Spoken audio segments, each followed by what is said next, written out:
Cher manager, bonjour. Je suis Julien Godefroy, consultant et formateur en management. Pour progresser facilement dans votre management, je vous invite tout de suite à télécharger gratuitement mon e-book de plus de 40 conseils pour motiver vos équipes. Vous trouverez le lien dans la description. Pensez aussi à vous abonner à ma chaîne YouTube pour consulter mes dernières vidéos.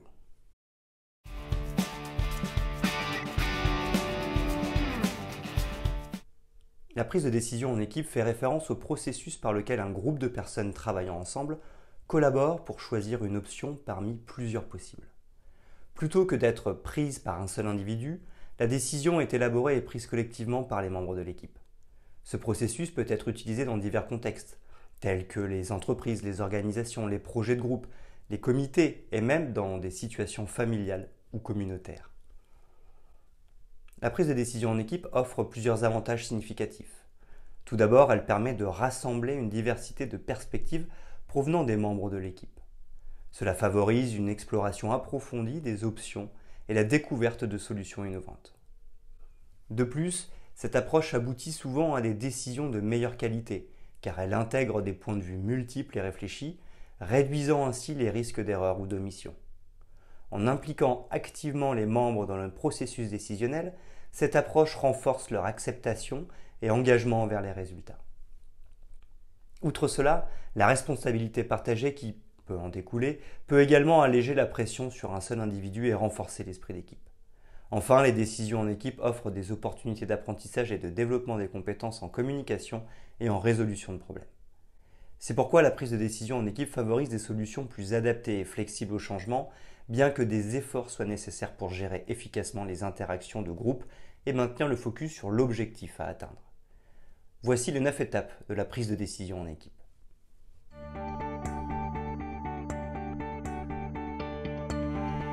Premièrement, identifier le problème ou l'objectif. La première étape cruciale de la prise de décision en équipe consiste à identifier clairement le problème à résoudre ou l'objectif à atteindre. Cette étape sert de base pour tout le processus car elle définit le contexte et la portée de la décision à prendre. En comprenant le problème ou l'objectif de manière commune, les membres de l'équipe établissent une fondation solide pour la collaboration. La précision de cette étape initiale garantit que toutes les discussions ultérieures se concentrent sur la question essentielle à résoudre, minimisant ainsi les risques de confusion et de divergence d'opinion.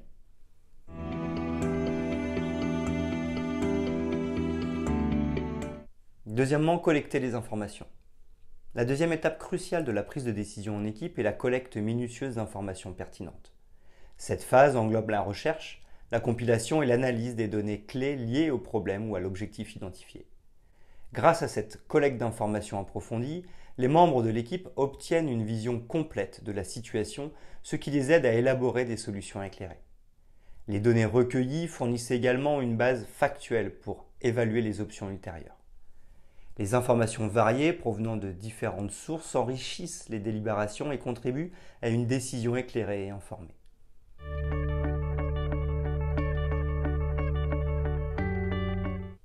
Troisièmement, générer des options.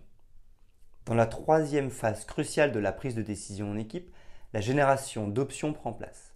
Cette étape implique de manière proactive la création d'une gamme variée d'alternatives pour aborder le problème ou l'objectif en question. Chaque membre de l'équipe contribue avec ses propres idées, enrichissant ainsi la diversité des options disponibles. Cette étape encourage la créativité et favorise le développement d'options innovantes. Les différentes alternatives servent ensuite de base solide pour l'évaluation ultérieure.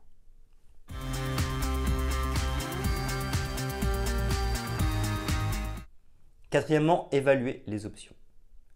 La quatrième étape clé de la prise de décision en équipe consiste à évaluer les différentes options. À cette étape, chaque alternative est soigneusement passée en revue en fonction des critères préétablis.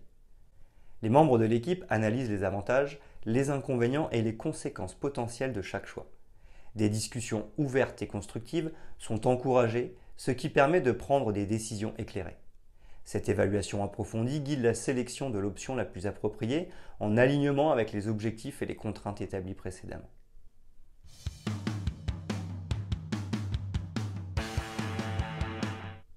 Cinquièmement, prendre une décision. La cinquième étape, la prise de décision, devient l'épine dorsale de l'effort collectif.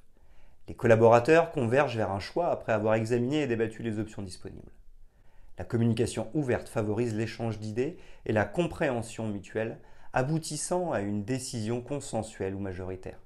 Cette étape joue un rôle décisif dans la clôture du processus décisionnel, orientant l'équipe vers une voie spécifique. L'engagement envers la décision est renforcé par le fait que chaque collaborateur a participé activement au processus, facilitant ainsi sa mise en œuvre efficace.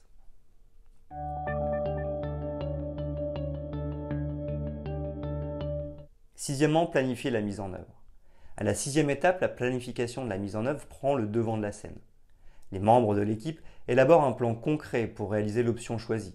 Chaque étape est définie en détail, ainsi que les rôles et responsabilités de chacun. Cette phase assure une exécution organisée en alignement avec les objectifs fixés. La planification minutieuse réduit les risques et les imprévus potentiels lors de la mise en œuvre. C'est également l'étape où les ressources nécessaires sont identifiées et allouées en fonction des besoins. La clarté du plan facilite une transition en douceur vers la réalisation des objectifs fixés.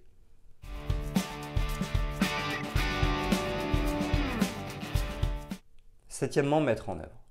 À la septième étape, la mise en œuvre entre en jeu, transformant les plans en actions tangibles.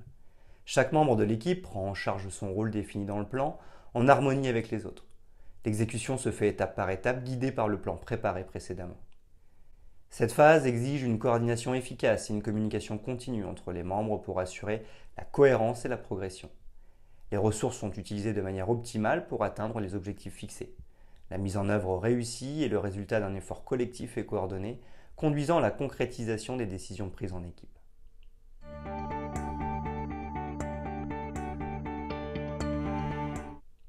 Huitièmement, faire le suivi et l'évaluation. Dans la huitième étape, le suivi et l'évaluation prennent le relais pour évaluer l'impact de la décision et de sa mise en œuvre.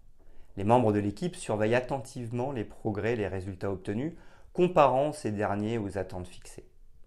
Les retours d'informations permettent de mesurer l'efficacité de la décision et d'apporter des ajustements si nécessaire. Les leçons tirées de cette phase nourrissent les futures démarches de prise de décision. La rétroaction continue guide l'équipe vers l'amélioration et la réalisation des objectifs, renforçant ainsi la boucle de réflexion et d'apprentissage.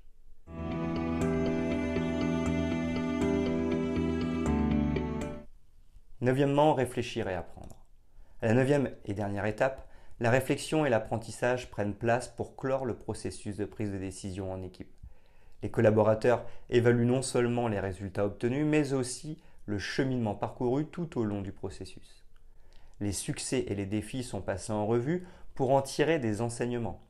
Cette phase favorise une compréhension approfondie des méthodes qui ont fonctionné et de celles qui ont posé des difficultés. Les apprentissages obtenus renforcent l'expertise de l'équipe, facilitant ainsi une amélioration continue dans les prises de décision futures et consolidant le rôle central de l'apprentissage dans l'évolution de l'équipe.